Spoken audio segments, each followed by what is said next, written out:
One of the things that really is a big thing about Ultima is you could ask 10 different people what made Ultima so unique, so special. You're probably going to get 10 different answers. So for me personally, one of the things that always stood out was the belief systems.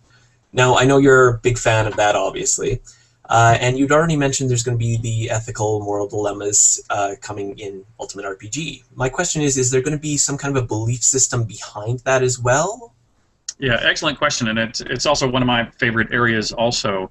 And I feel really lucky that back in Ultima 4 when I kind of sat down with a blank sheet of paper and I said, look, I want to create a belief system. If I'm going to think about motivating players to reflect on their own behavior, I need to decide on a belief system for the game. And I said, I started by looking at the classical belief systems, like the 7 deadly sins might be things to avoid. And I'm going like, well, yeah, but those are, in my mind, relatively arbitrary group of 7. I wouldn't say those 7 nuggets are the only things in life you should avoid or the most important things in life to avoid.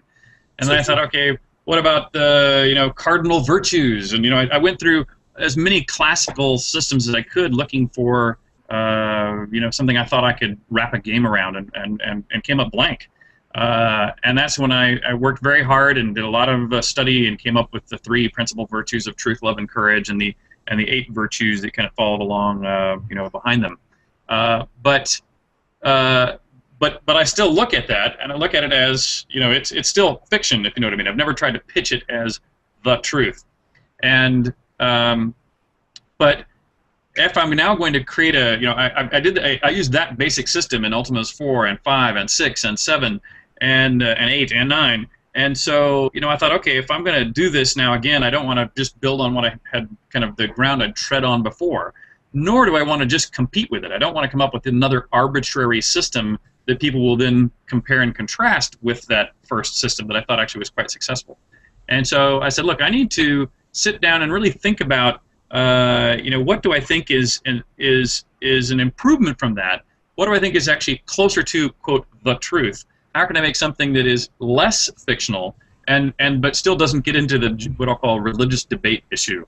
And so that's what I've been working very hard on, is to try to come up with a structure that is as powerful both from a gaming standpoint as well as from a truthiness standpoint that I can roll here into the next game. So I've got the foundation of that done, but there's still a lot of work to do. This question is from the live 2-hour Richard Garriott interview. Click full interview to see it, or click next for the next question.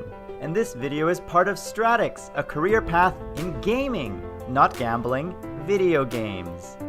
To learn more, visit Stratics.com.